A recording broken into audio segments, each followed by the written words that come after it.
Pakan po natin mga nag-special number. Salamat po kay Kuya Lawrence, kay Kuya Dennis at of course kay Nanay David po na nagbabalik. Ayan, palakpakan po natin. So, isang malaking kagalakan na even though sa kanyang katandaan at sa kanyang karamdaman ay nagpapatuloy po siya sa paglilingkod sa Panginoon. Okay? So, nawa ay patuloy po nating ibigay sa kanya ang nararapat na kapurihan sa pamamagitan po ng mga bagay na pinagkatiwala po sa atin. Lakas, talino, talento, yes, and even resources that we have. So, gagamitin lamang po natin yan. Okay? So, hindi na po tayo magpapakatagal. Tayo po mag-aaral na ng salita ng ating Ama. At inaanyayahan ko po ang bawat isa na tayo po lahat ay tumayo at buksan po natin ang ating mga Biblia. Jeremias, Kabanatang 36, mga talatang 1 hanggang 3. Jeremiah chapter 36, reading from verse 1 hanggang verse 4. Ulitin ko po, Jeremiah 36, verse 1 hanggang verse 4. Okay, kung yan, nakita niyo na po, say amen.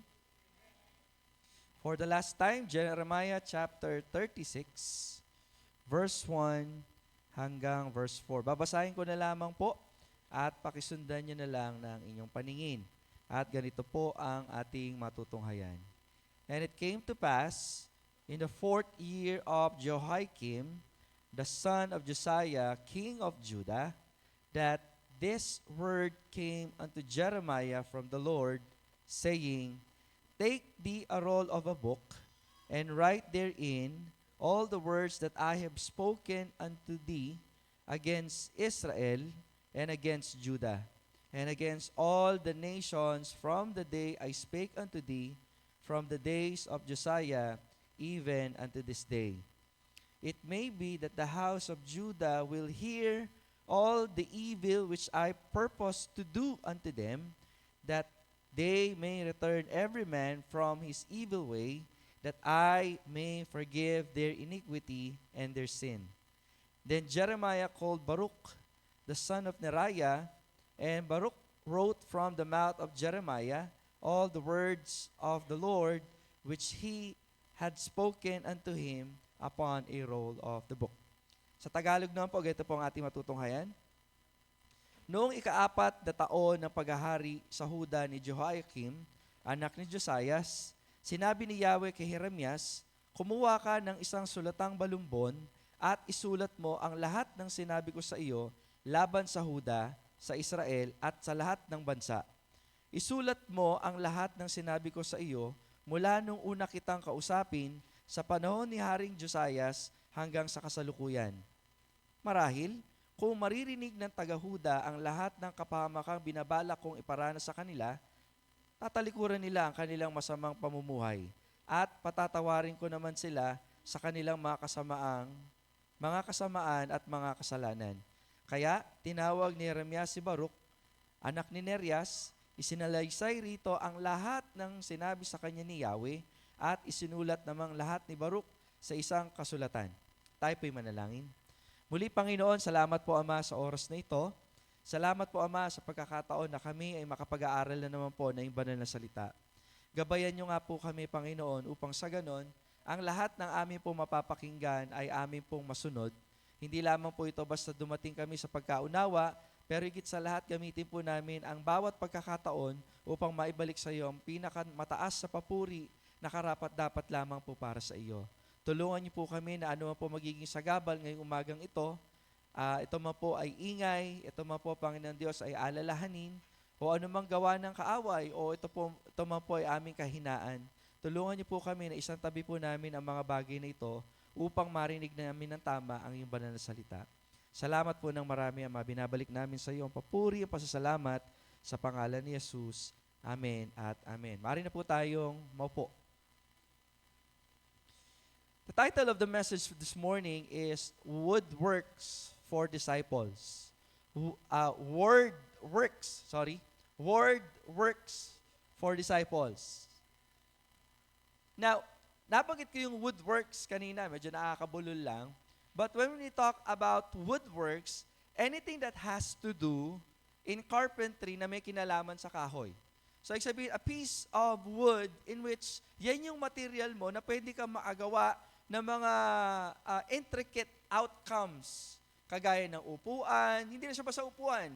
Mga upuan na talagang hindi lamang very comfortable, but actually, it has a good design. Pwede rin po yung lamesa or sabihin na natin, kama or anything na pwede magamit sa loob ng bahay. Pero, bago ka makagawa ng isang napakagandang woodworks, you have to have discipline. Okay? So, hindi lamang siya basta nakukuha ng minsanan lang. Kinakailangan tuloy-tuloy, kinakailangan may pagtsatsaga. It is not always perfect, but as you do woodworks, habang tumatagal, gumagaling ka. Now, when it comes to the Word of God, kailangan din natin ng word works. Nakikinig po ba? Kasi wala hong magaling kagad sa umpisa. Okay? Kapag sinabi po nating salita ng Panginoon, kinakailangan mo maging sistema po yan.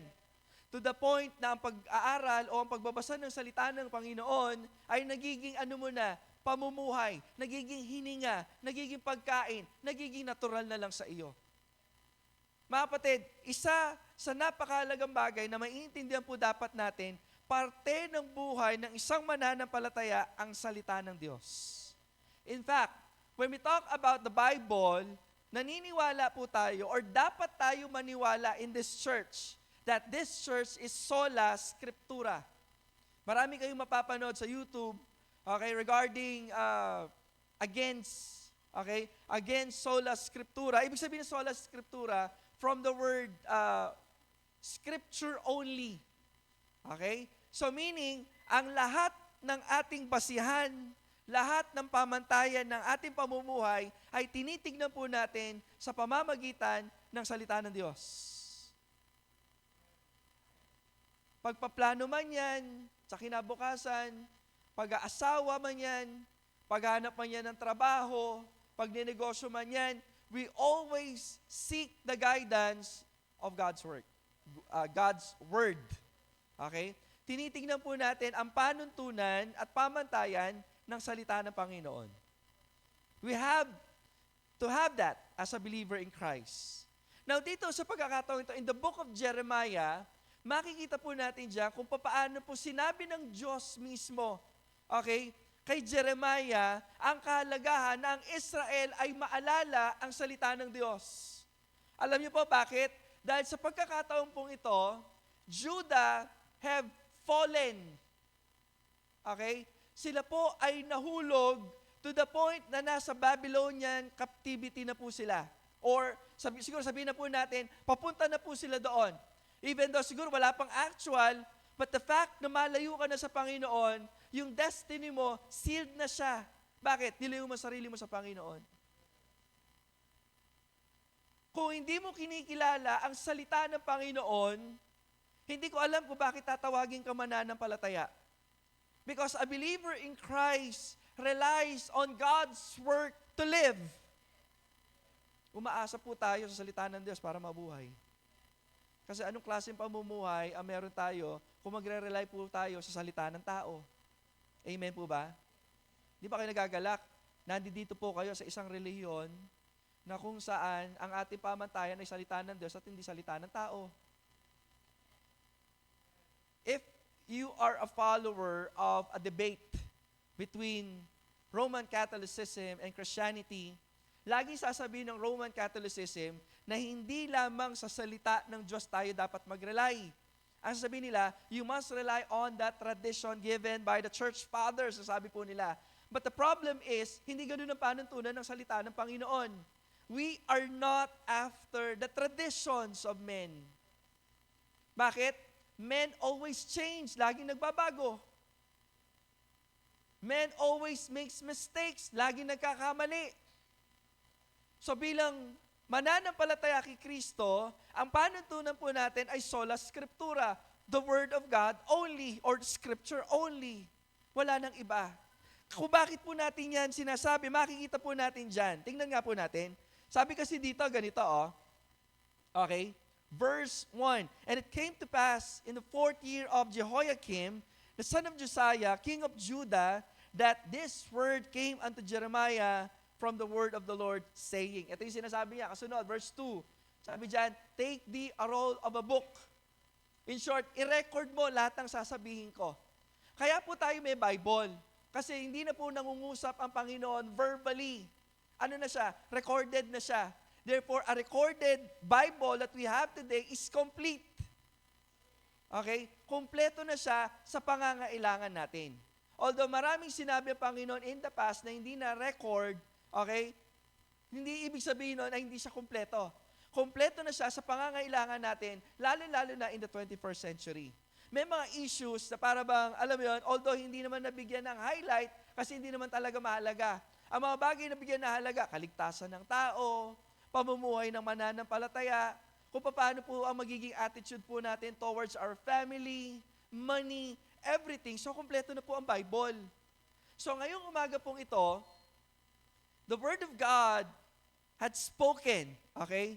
Sinabi ang salita ng Diyos at narinig ng kanyang propeta, which is si Jeremiah. So, ang sabi po dyan, I have spoken unto thee against Israel. Okay? Hindi lamang yan. Against Judah and against all nation. Take note, hindi na lamang po ito tumutukoy sa mga pinili ng Diyos, which is Israel, na nagkaroon ng division, tama? Ano yon? Israel and Judah. Ano ang sitwasyon nila? Nagkasala po sila. So kung bakit nabanggit ang all nation, kumbaga wala nang pinagkaiba ngayon ang Israel at Judah na kagaya ng nakapaligid sa kanila. So ngayon pinapakilala ng Diyos ang kanyang sarili bilang banal at makatarungan. Ayaw niya ng kasalanan at kapag ang sino man ay nagkakasala ay mayroong karampatang kaparusahan. Nakikinig po ba kayo? Masama ba ang Diyos kung magpapataw siya ng parusa sa kasalanan? Hindi. In fact, walang sino mang nilalang ang pwedeng humadlang, ang pwedeng kumwestiyon sa kabutihan at kabanalan ng Panginoon. Kung sakasakaling merong hindi tama, sinisigurado ko hindi ang Diyos yon, ang tao po yun. Nakikinig po ba kayo? Kung may mga pagkakataon sa buhay mo na para bang kapag nagbasa ka ng Bible at hindi mo nagustuhan, na iniisip mo na merong mali, sinisigurado ko sa iyo, hindi ang Bible yon. Hindi ang Bible ang dapat mong ituwid. Ikaw ang dapat magpatuwid sa Diyos. That is why many people today are against the Bible. Bakit? Sumasalangsang sila sa sarili nilang sa kalooban ng Diyos at gusto nilang mangyari yung sarili nilang kalooban. Bakit gusto nilang ipasok ang LGBT? Kasi sa Bible, babae, lalaki lang eh. Sabi nila, there's something wrong. And I tell them, no, there's nothing wrong with the Bible. Sino may mali? Ikaw. Ginawa ang Bible, hindi para ituwid mo. Ginawa ang Bible para ituwid ka. Malinaw po dapat yon, mga kapatid. Ginawa ang Bible, hindi para ituwid mo.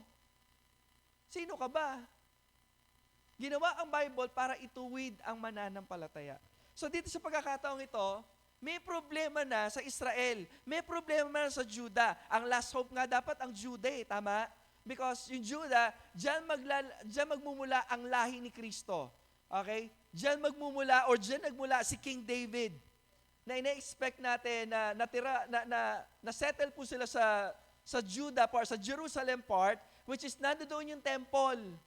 Na dapat kung nandoon yung temple, yung mga nandoon sa temple, as much as possible, solid sila kay Lord. Pero ano nangyari? Hindi po ganun. To the point na yung mismong temple, nagpasok na sila ng Diyos-Diyosan. Can you imagine that? Imagine a church that is for God, pero dahil sa apostasy or paglayo sa katotohanan, imagine niyo lang to, may papasok po sa church, mga drag queen, alam mo yun, hindi lang sila basta bakla na cross-dresser, yung mga nakakadiring pananamit. Na-imagine niyo, ganong kadumi ang nangyari sa bansang Israel o Judah na tinatawag. Kaya sinabi ng Panginoon, I will judge these people. Kaya yan kasama, against Israel, which is nanguna sila sa kasamaan at kasalanan. Tao to ng Diyos, ha? Nakikinig po ba kayo? Do you understand that statement? Tao sila ng Diyos. Pinili sila ng Diyos para sa kaluwalhatian ng Diyos, magbigay ng kapurihan sa Diyos, pero sumasamba sila sa Diyos-Diyosan. And then, ang sabi dyan, against Judah, na dapat sila yung nagpo-protect sa dignity ng temple, sa dignity ng kanilang Diyos sa pinaglilingkuran. They also fail. So ngayon, sabi niya, lahat yan, and even all the nations from the day I spake unto thee, from the days of Josiah, even unto this day. Kilala natin si Josiah, tama? He is one of the godliest king of Israel. Ano ibig sabihin nun? Ang ganda ng sinet na example. Pero, alam mo yun, lumihis pa rin sila. No, mali yung lumihis. Tumalikod sila. Magkaiba yun eh. Tama? Yung lumihis, hindi yun okay kay Lord. Pero kahit pa paano, alam mo yun, nakikita pa rin nila yung kay Lord. Pasaway nga lang. Walang pagpapala yun. In fact, may parusa din yun ng Panginoon. May palo yun ng Panginoon. Bakit? May chance pa silang, alam mo yun, maging okay pa eh. Pero yung tumalikod, okay, hindi na palo yan. Parusa na yan. Kasi totally, ayaw mo na kay Lord eh. May mga pagkakataon kasi na tumatalikod, yung tipong ayaw, hindi eh. Pag sinabi natin pagtalikod, hindi lamang po ito sa salita, nasa pamumuhay. Pwede mo sabihin, nag-church naman ako eh. Hindi ganon. Ang tumalikod sa Panginoon, tumalikod ka sa Kanyang salita, sa Kanyang panuntunan, at inaayaw mo na yung bagay na, ang tawag dyan, pagtalikod. Kasi hindi na ang Diyos ang nangunguna, ikaw na. Ikaw na yung pumipili kung kailan mo gustong maglingkod, ikaw na pumipili kung paano yung paraan ng paglilingkod.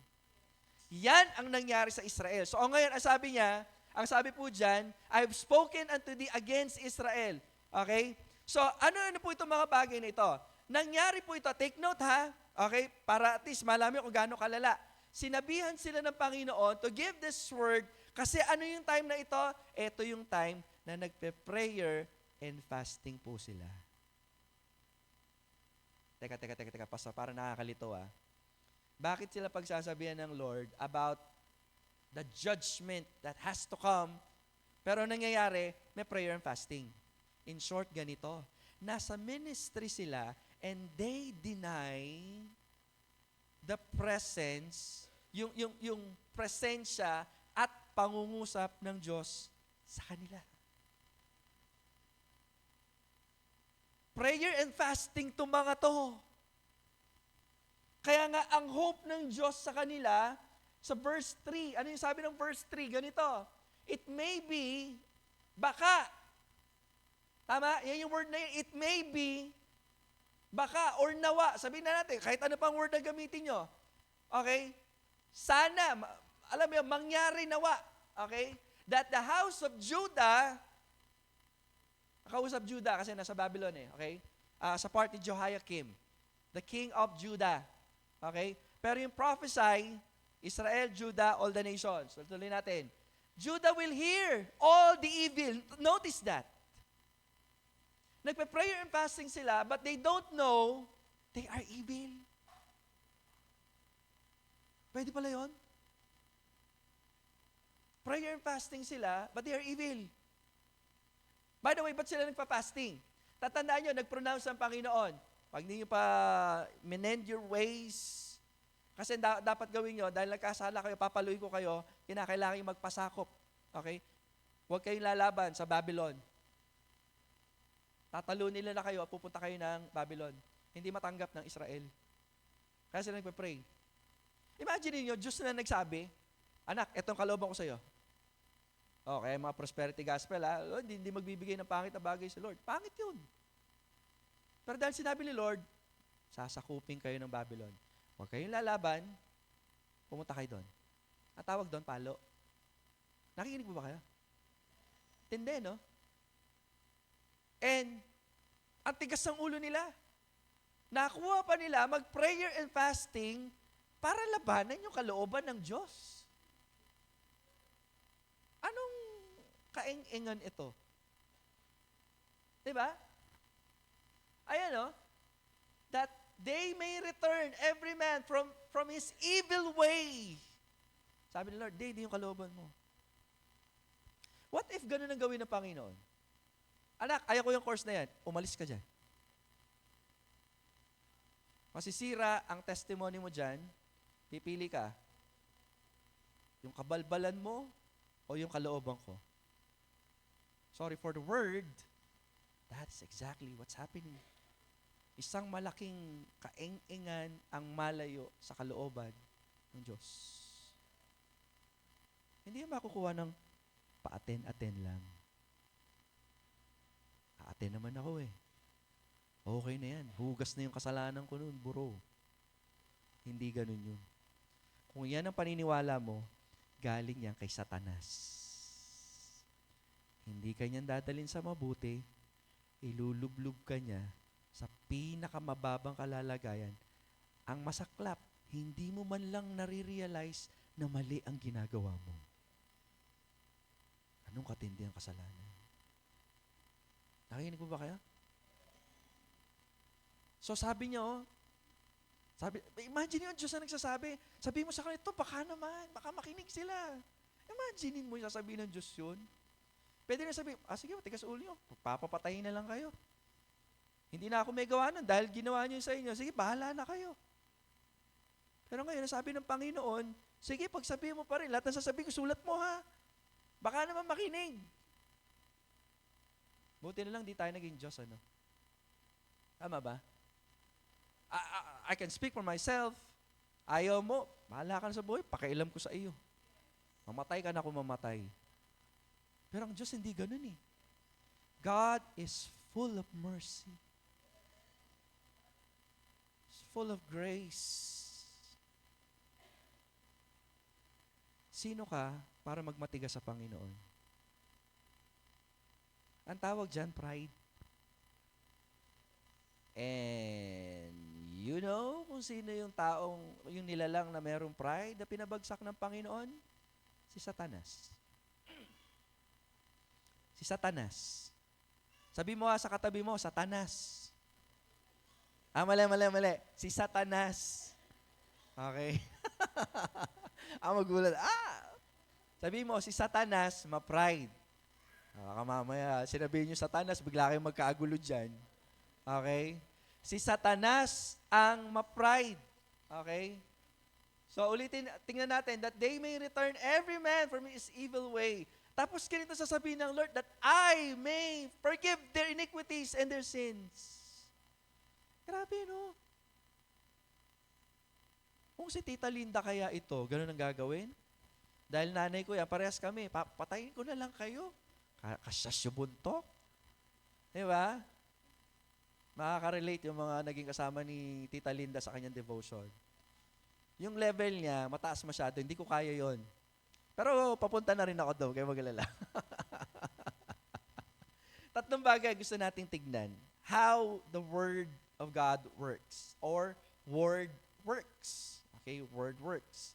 Number 1, always remember that the Word of God is intended for the people of God. That's number 1. The Word of God is intended for the people of God. For the last time, the Word of God is intended for the people of God. The Word of God is not intended directly for those people who don't know God. Bakit? Kasi dadaan yan sa inyo. Gagamitin kayo ng Diyos. Nagigets po ninyo? Amen? Ulitin ko ha. The Word of God is intended for the people of God.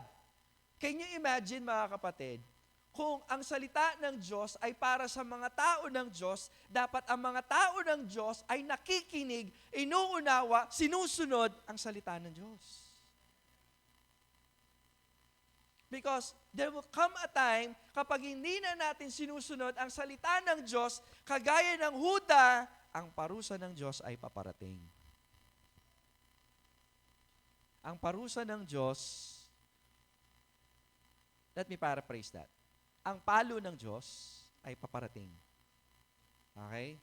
Siguro sabihin na natin kung bibigyan natin ng level, the word punishment is for those na talagang sobra na. Okay? Nakikinig po ba? Siguro wala pa naman sa ganung level, Pero kung sakasakali, mga kapatid, kinakailangan yung intindihin na ang Word of God is given for the people of God for us to have a proper guidance on how to live our lives. Binigay ang salita ng Diyos sa mga tao ng Diyos para malaman natin kung paano tayo mamumuhay. Kasi mga kapatid, kinakailangan natin magkaroon ng malinaw na paningin. Kumbaga kung lalagay natin sa konsepto ng paningin, ang Bible parang salamin sa mga taong malabo ang mata. Ang mundong ito nang dahil sa kasalanan, binulag sa kasalanan. Nung tayo po ay nakakilala sa Panginoon, tayo po'y binigyan ng kaliwanagan. Amen? Pero dahil nandito tayo sa lupa, naglalakad tayo dito, there are a lot of uncertainties in life na hindi natin nakikita. So ang dapat natin gawin ay magkaroon tayo ng salamin ng salita ng Diyos upang makita natin yung mga bagay-bagay na nasa paligid po natin. If the world, okay lang na manamit, na provocative, sa Kristiyano, hindi.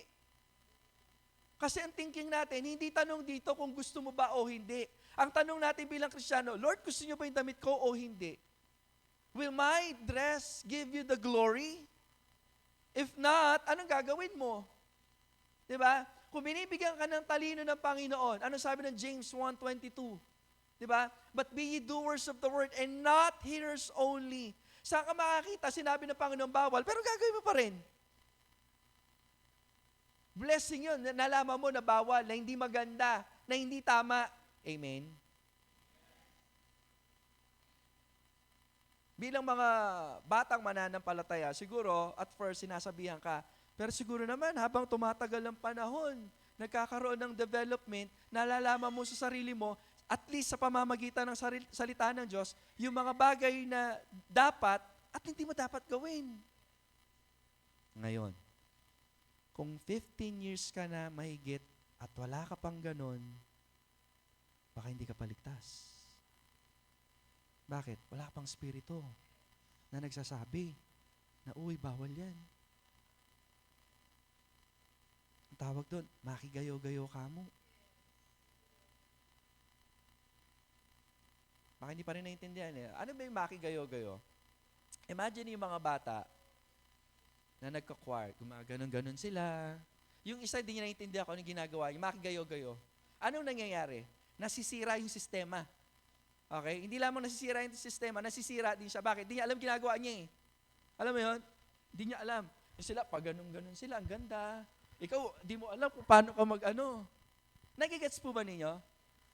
Pero dahil, alam mo yun, nandoon ka, gumagalaw sila, galaw ka na rin. Kasi di mo alam kung anong ginagawa mo. Ganon ang isang tao na walang pagkakilala sa Panginoon. Although mukha kang gumagalaw, pero hindi ka talaga gumagalaw sang-ayon sa kalooban ng Panginoon, makigayo-gayo ka mo.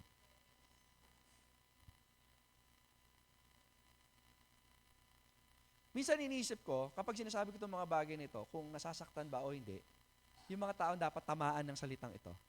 Pero I have realized, if those people do not have the Spirit of God, ang hirap tamaan. Alam mo bakit? Hindi sila sa Diyos talaga eh. Pero kung yan sa Diyos, tatamaan yan. Kung yan sa Diyos, magbabago yan. Sa Diyos yan eh. Pero ngayon, kaya pala, hindi ka dapat mangimi kapag nagpipreach ka ng word. Masaktan man o hindi, kapag sa Diyos siya, masasaktan niya, magbabago yan. Pero pag nasaktan niya, lumaban, hindi naman yan sa Diyos eh. Aalis siya. Ano naman ngayon? Hindi nga sa Diyos eh. Aanhin mo yung mga taong makigayo-gayo, hindi naman sa Diyos. Hindi naman plano ng church na ito na magparami ng tao. Ang plano ng church ito, magbigay ng kalwalatian sa Diyos. Marami man tayo o konti. Kung marami tayo, salamat. But actually, sa bilang natin na ito, marami na tayo. Bakit tayo marami? Hindi lang marami tayo sa number, pero 1/4 lang yung gumagalaw. Hindi. Gumagalaw po halos lahat. And that's a big blessing. Blessing yun. Ano natin libo-libo? O, gumagalaw lang, 20. O, ano klase yun? Hindi ganun ang pagiging mananampalataya. And I hope you are listening this morning. Ngayon, kung para na lang ako nagiging speaker, wala na akong magagawa. Hindi naman natin mababawalan ang sino man na nandiyan dyan. Salamat sa Diyos. I hope tamaan sila ng salita ng Panginoon. We as a Christian, wala tayong karapatang musga, but we need to pray for these people. Alam nyo bakit? Sayang, andyan na eh. Andyan na. Maraming tao, they are praying, they're desiring to have what you have. Actually, yung basis ng pagpapasalamat natin, actually. Ang nagpapasalamat, di mo hinahanap yung wala. Ang hinahanap mo yung meron. Kasi yung meron, alam mo, may mga taong iba na wala na meron ka, na iniisip nila, sana meron ako ng meron ka. Nagigets po ninyo? Kaya dapat tayo lagi nagpapasalamat sa Lord. Yung mukha na inaayawan mo, hinahanap yan ng iba. Sabi ni Dennis, talaga? Oo, Dennis. Oh, iba, deform yung mukha, na-aksidente, nasunog. Nagigets? Hindi, totoo. Kayo naman, magamit ako kay Dennis. Ang sinasabi ko lang po ganito. Marahil marami sa atin, hindi kayo natutuwa sa kalalagayan, sa lugar, sa pamilya na meron kayo, pero ibinigay yan ng Panginoon ayon sa kanyang kalooban ng merong kadahilanan. Nagigets? Yung asawa na meron ka, binigay ng Panginoon kasi may purpose siya. Pastor, pasaway. Yun ang maganda. Meron kang trabaho. Ano yung trabaho mo? Ipag-pray mo ang asawa mo. Pasaway yung mga anak mo. Ano gagawin? Hindi ka na mag-a-attend. Ayan tayo eh. Madalas, minsan ganun din eh. May assignment ka. Be a good example to them. Kung nasa poder mo sila, kaladkarin mo sila papalapit sa Panginoon. Hindi sapat yung dahilan na meron silang sariling desisyon. Oo, naniniwala ako doon. Pero hanggat meron kang kakayanan na sila ay palakarin mo sa paglakad sa Panginoon, then do it so. Hindi mo pa rin nakukuha. What if yung anak mo naglalakad sa kalsada at may paparating na 10-wheeler truck? Sabi mo, hindi, may desisyon na sila, yao na. Patay. Kung anak ko yung gagawin ko lahat, tatakbo ako, susunggaban ko siya, kahit magkanda, sugat-sugat kami, kahit magalit siya sa akin, at least maililigtas ko yung anak ko. Mga magulang, pwede ho ba pag-pray nyo mabuti ang inyong mga anak? Gabayan ninyo ang inyong mga anak. Kasi ang church na ito is also a family-oriented church. Kaya nga, ayan o, nanay ni Dennis, andyan na, sino mag-aakala? Kung kumpleto kayo sa church noon, yun yung mga pinagpe-pray ni na Ate Rosel, di ba? Na makasama niyo yung asawa mo, Ate Rosel. Di ba?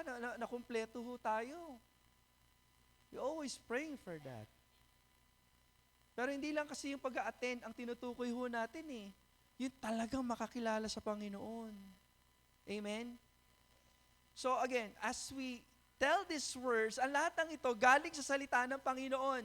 Dahil wala na, palagay niya, papakinggan to ng sanlibutan, hindi naman nila trip to. Ang meron lang amor para mapakinggan ang mga salitang ito, sino? Yung mga tao ng Diyos. Kaya nga, again, sabi ko nga po, the Word of God is intended for the people of God. Tingnan niyo dyan, no? Kung bakit kasi sinabi, ulitin ko sa verse 1. Okay? Verse 2. Okay? Sabi sa verse 2, verse 3 pala, sorry. Yan. Marahil kung maririnig ng taga-Huda, the people of God. Okay? It's intended for them. Kasi at one point ng kanilang buhay, maayos. Eh, hindi na maayos. So pag hindi maayos, aayusin ng Lord. Bakit aayusin ng Lord? Kasi ang Lord, Diyos ng kaayusan.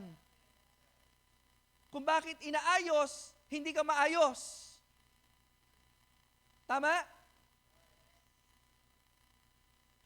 Common sense lang no? Yan ang problema sa taong lumalayo sa Panginoon. Nawawala ng common sense. Yung simpleng-simple lang hindi maintindihan, ganyang katuso ang kaaway. Yung maganda, pinapapangit. Yung pangit, pinapaganda. Sana mukha na lang, no? Di ba? Kaso hindi. Hindi ganun ang kaaway eh. Anong sabi ng John chapter 10 verse 10? The thief cometh not. The word thief, kay Satanas yan eh. Naparito daw ang kaaway to steal, to kill, and to destroy. Although those words are synonymous, magkakaiba sila ng gamit. Thief, tanggalin, nakawin, agawin. Kapag di mo alam ang salita ng Diyos, madaling maagaw yung joy of salvation. Amen? To kill what? Your desire. Hindi ka na pwedeng dalhin sa impyerno eh. So, anong tatanggalin sa'yo? Yung desire mo sa gawain, sa tao ng Diyos. Imbis na makikita mo yung mga positibo, mga pangit na makikita mo. Bala mo, ninumaga na ka. Ganun gagawin ng kaaway.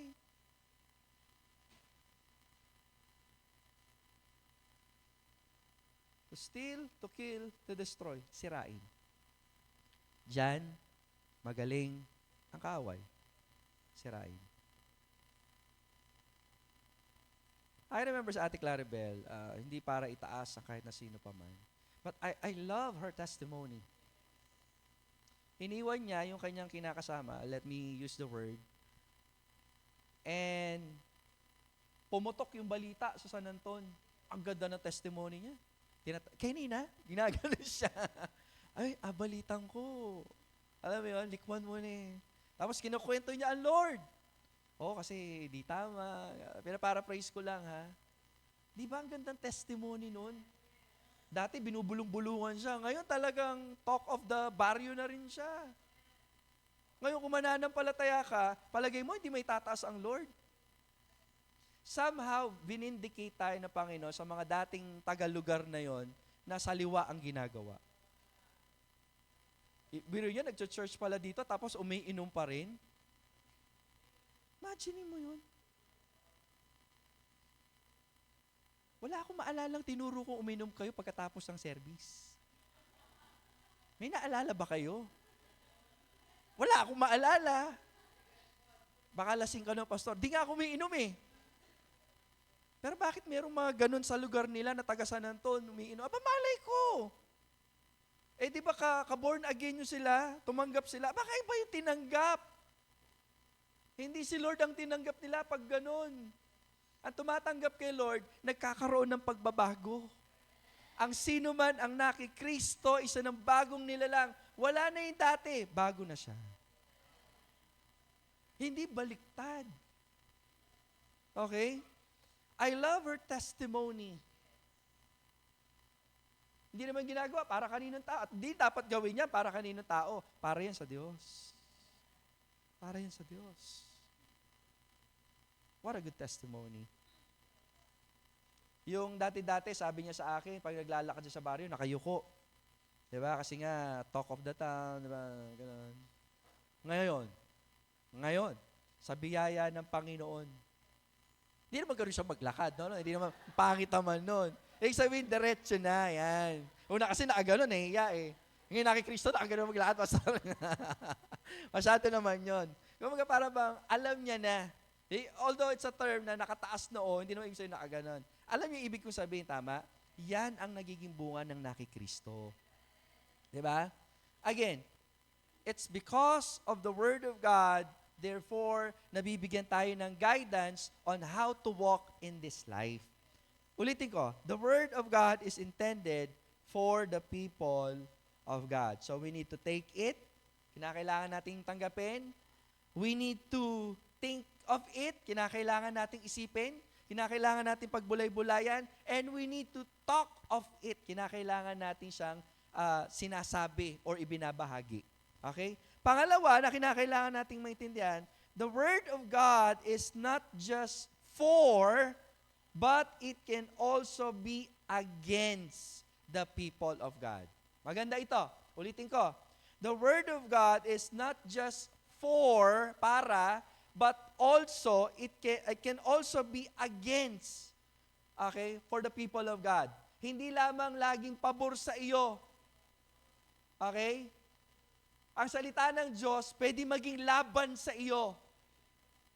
And when I say laban, it doesn't mean that is work against you. No, no, no, no, no, no. Ang gusto nating sabihin, nagiging against siya kapag mali ang pamumuhay mo. Kaya hindi pwedeng puro inspiration lang. Kasi kagaya niya, no? Balik tayo sa verse 2. Lagay mo nga sa King James Version. Okay, sa verse 2. Okay, hindi tayo lalayo. Diyan lang tayo. Okay, take thee a roll of a book and write therein all the words that I have spoken unto thee. Bakit? Isusulat ang tao makakalimutin. Kinakailangan balik-balikan, pagbulay-bulayan ang salita ng Panginoon. Kasi ang sabi dyan, spoken unto thee, ano sabi? Against. Hindi siya laging for. Okay? Sometimes it's against. Pero anong situation? Bakit against? Kasi nga, they have backslidden already. Tumalikod na sila sa Panginoon. Yes, they are people of God. But, this time, the Word of God works against them. What's the purpose ng Panginoon? Mapalapit sa Diyos. Sa Diyos pa rin eh. Tama? Imagine mo, nakipag-commit ka sa Panginoon, tapos yung paglakad mo, papalayo, so tatawagin ka ng Panginoon ngayon. Amen? If you are a people of God, if you have a relationship with God, and you are walking away from God, then therefore the Word of God can be against you. Masama pa ang Panginoon, mabuti pa rin ang Diyos. Tandaan nyo, hindi kailangan ng Diyos ang suhol. Hindi kailangan ng Diyos ang barya-barya. In fact, wala ka naman may offer sa Panginoon. Kahit ibigay mo ang lahat, hindi pa rin matatawag na barya sa Panginoon sapagkat ang lahat ng bagay ay galing sa Kanya. Galing sa Kanya. Malaki offering mo, walang kwenta yan. Magaling talent mo, pinapalakpakan ng lahat, walang kwenta yan. Magaling ka mag-preach, walang kwenta yan. Magaling ka mag-special number, magaling gumamit ng instrument, walang kwenta yan kapag hindi ka konektado sa Diyos. Walang kwenta yan. The Word of God is not just for, okay? It is not just for the people of God, but it can also be against the people of God. Anong dapat natin gawin? Dahil sabi kanina, hindi masusulan ng Diyos, you have to confess and to repent of your sins.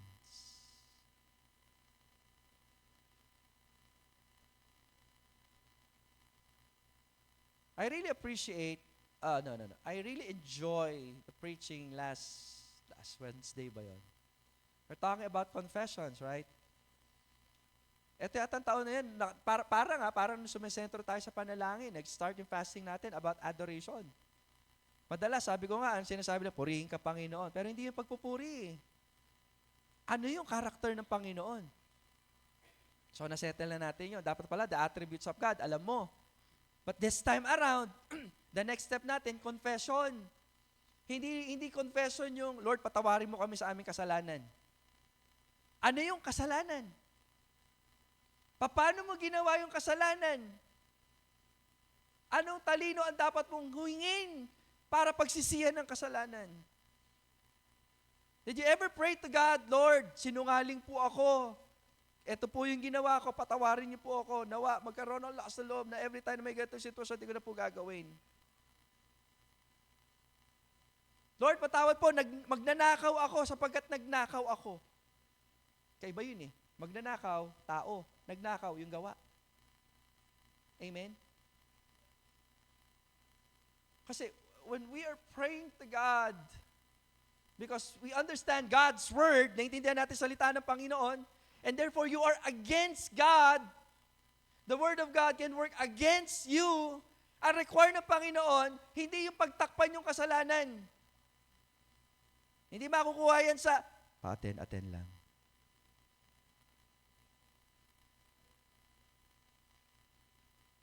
Bakit? Ganyan ang ginawa ng Israel. Actually, magaling sila dyan sa suhol-suhol. Offer ka lang ng 5 baka. Ganun sila.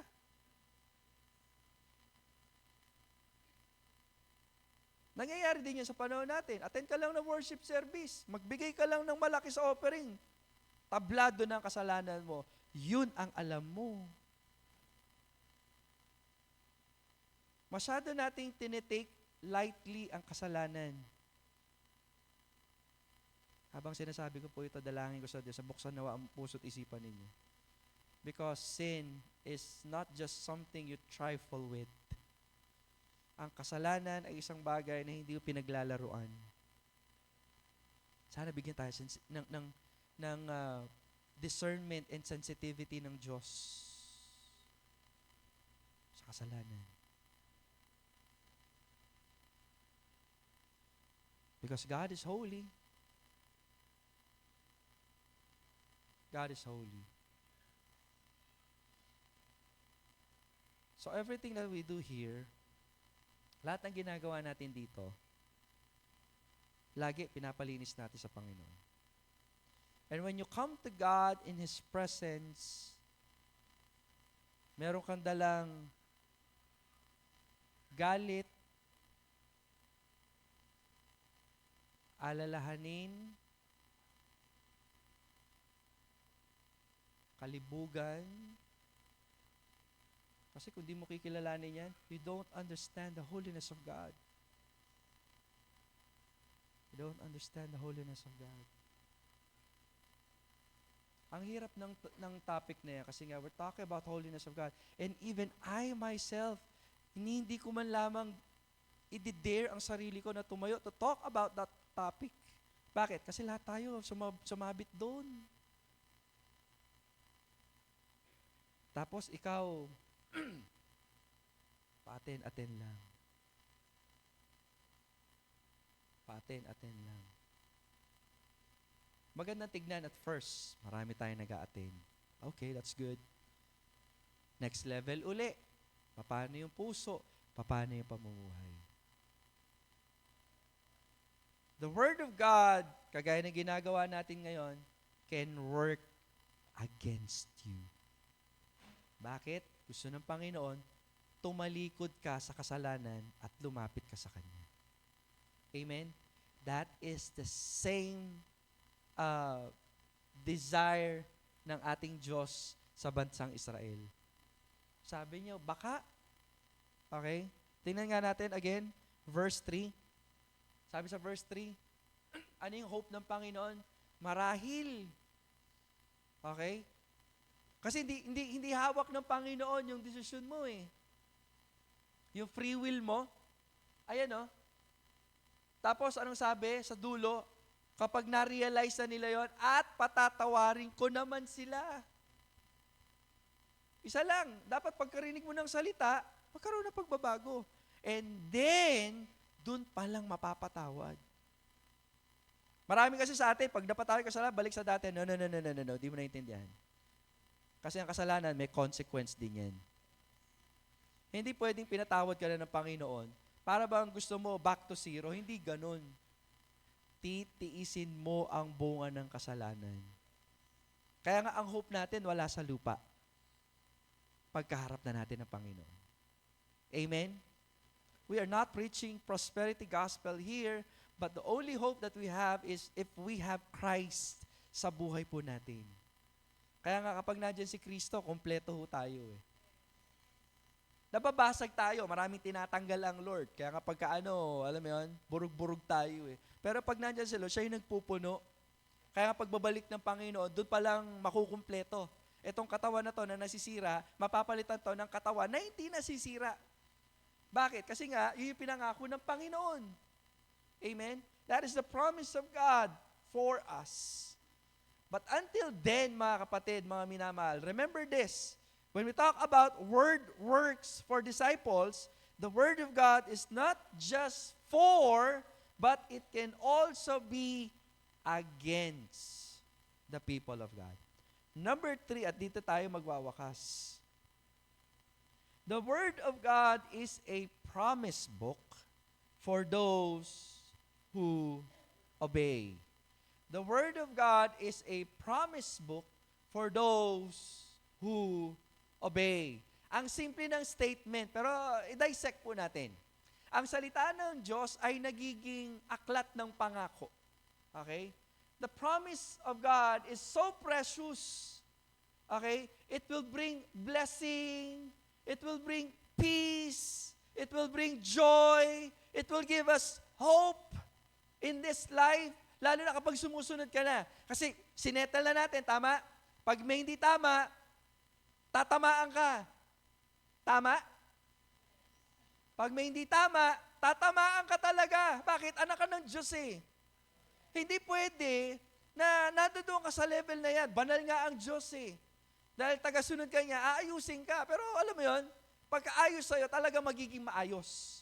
So anong next step natin? Sumunod.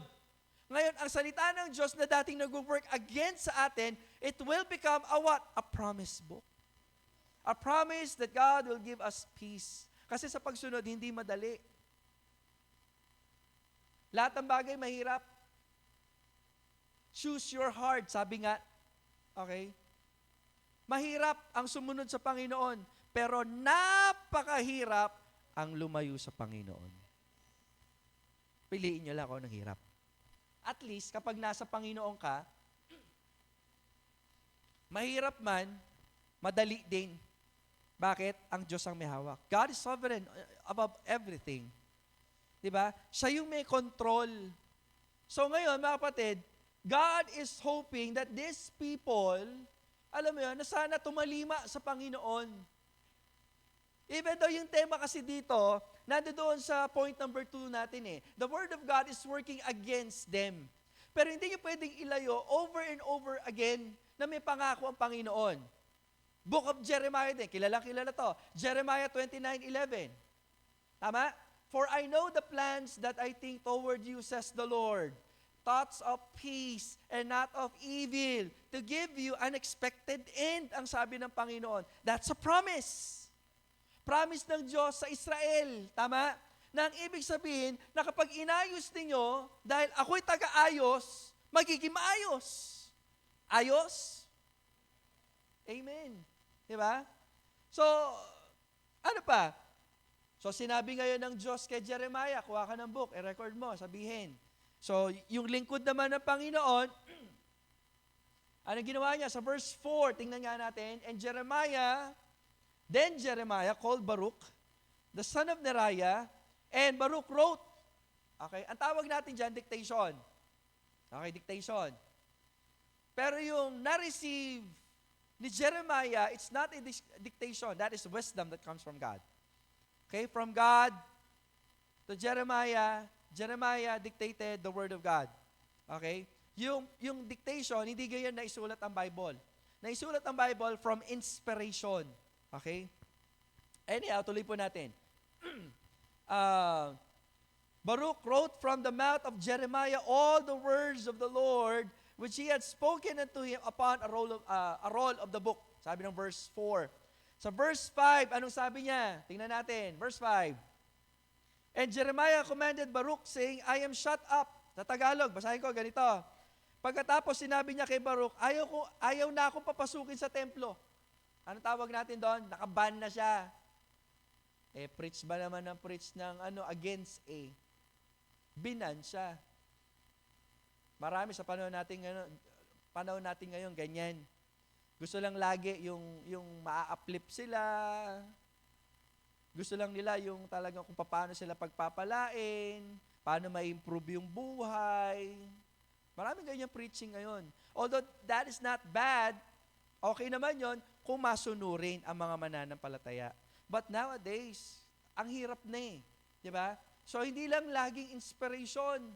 Kinakailangan samahan niya ng instruction. Isang napakatinding instruction to give warning outside. Kasi paglabas nyo ng pintuan ng iglesyang ito, ano yan? Gera ang kinakarap po natin. Grabe yung ginagawa ng kaaway. Paano ang gera? Sige nga, tingnan natin ha. Mamaya, paglabas nyo ng pintuan na yan, gagawin ang lahat ng kaaway para makalimutan nyo ang message ngayong oras na to. Sigurado yun. Tapos, hindi kayo nagte-take note. Nako! Yari na. Kung kayo, kasing utak nyo si Rizal, okay pa yun eh. Diba? Rizal daw can speak 6 languages. Tindi niya, no? Hindi lang siya basta, ophthalmologist siya, artist siya, di ba? Marami. Hindi tayo ganon. Kaya nga, kailangan natin ang lahat ng tulong para alalahanin po ang salita ng Panginoon. Amen?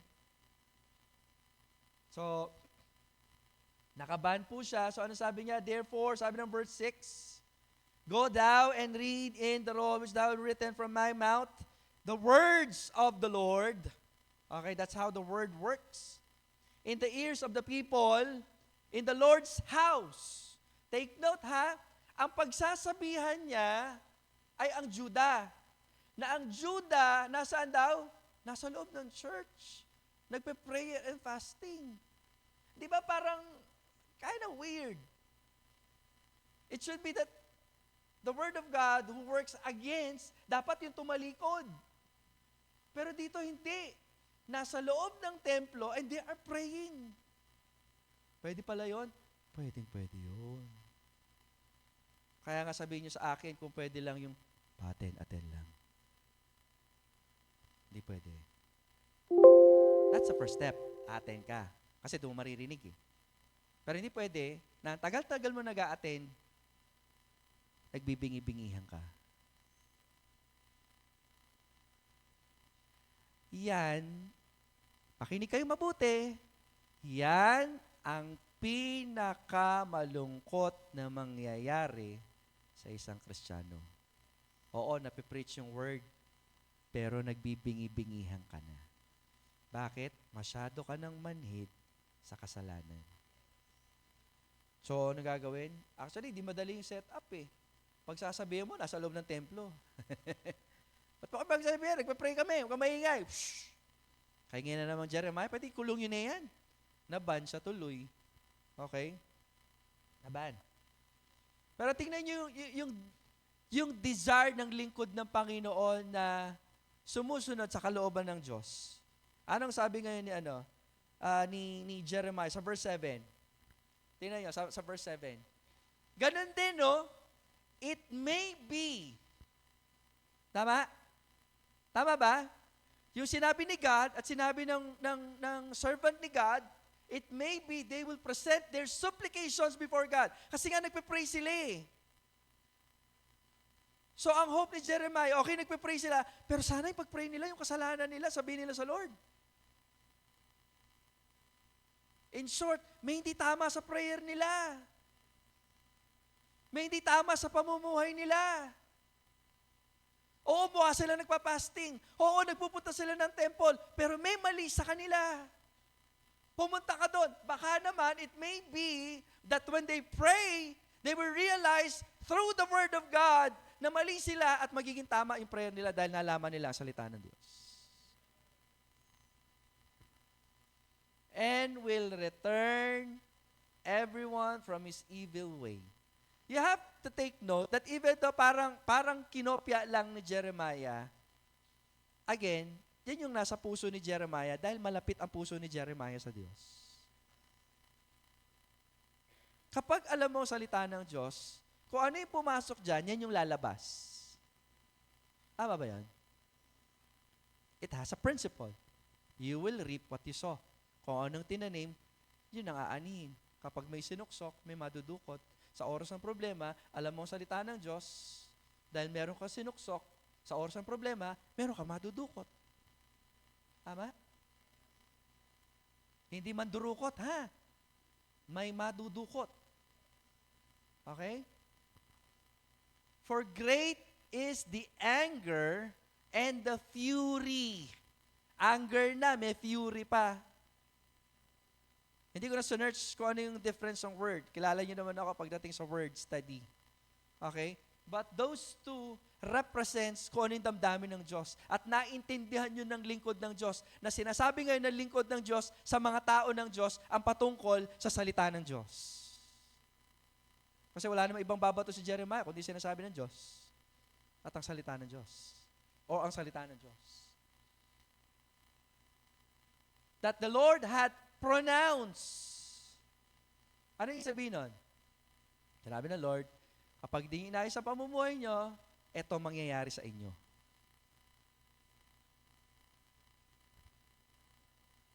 Ibig sabihin, oo, kukubkubin pa rin sila ng Babylon, pero worst of the worst ang mangyayari sa kanila. Kasi kung babasahin Jeremiah 28, even though palo ng Panginoon na mapasakop sila ng Babylon, yung kamay ng Panginoon, sasamahan pa rin sila. Nagigets? Oo, mga kapatid, naririnig po ba ako? You have to understand, kinakailangan silang paluin, lumayo sila eh. Pero kahit na lumayo sila, sabi ng Lord, sige, masasakop kayo. Pero kahit na sinakop kayo, kasama nyo pa rin ako. Galing nun. Pero hindi sila ganon.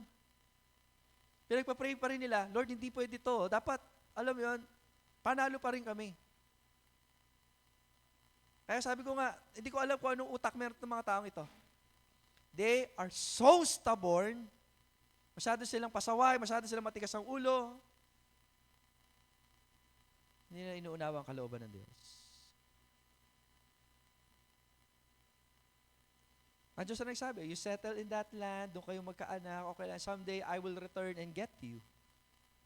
Hindi na-realize, parang nung nandoon sila sa Egypt.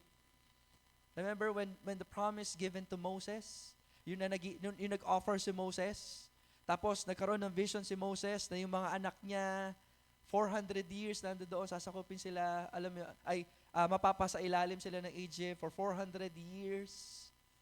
Pero take note, ano sabi doon? Yung kamay ng Panginoon nandoon.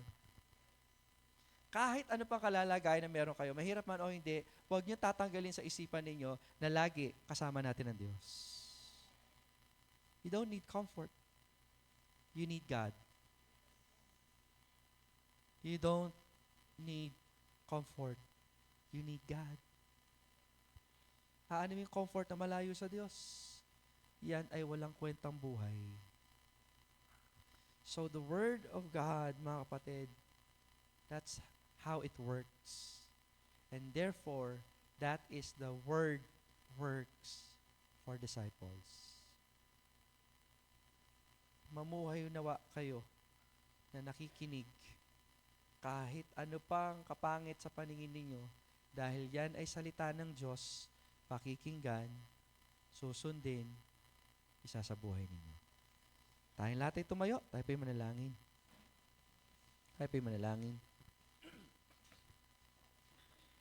Muli, Ama, kami po'y nagpapasalamat ngayong umagang ito. Salamat, Panginoon, sa iyong banal na salita na nagbibigay po sa amin ng kaunawaan at ng talino. Sa ganun, malaman po namin ang dapat po namin gawin. Hinihingi ko nga po, Panginoon Diyos, ngayong umagang ito na patuloy na samahan niyo po kami. Na sa aming paglakad, Panginoon, ay alalahanin po namin lagi ang iyong banal na salita, ang iyong salita na nagbibigay ng pag-asa, lakas, buhay, kagalakan at pag-asa.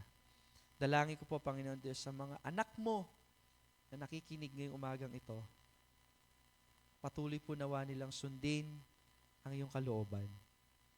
At maging sa mga taong hindi pa maybe nakakilala sa inyo, nawa, dumating nawa sa pagkakataon ng kanilang buhay na maintindihan ng banal na salita. Pagsisihan ang kasalanan, talikuran ang pagiging pasaway, at sumunod sa iyong kalooban. Kung yung mga anak ay sumusunod na, dalangin ko po, Panginoon, na patuloy niyo silang kahabagan na makita ang iyong biyaya at patuloy na lumakad sa inyo na may katapatan. Hanggang sa pagbabalik po ninyo, ay datnan niyo po nawa kami na nagtatapat at naglilingkod sa iyo. Salamat po, Ama. Ito pong aming samo dalangin sa pangalan ni Jesus. Amen and amen. Salamat po. Palakpakan natin ang Panginoon. Maaari na po tayo mo po.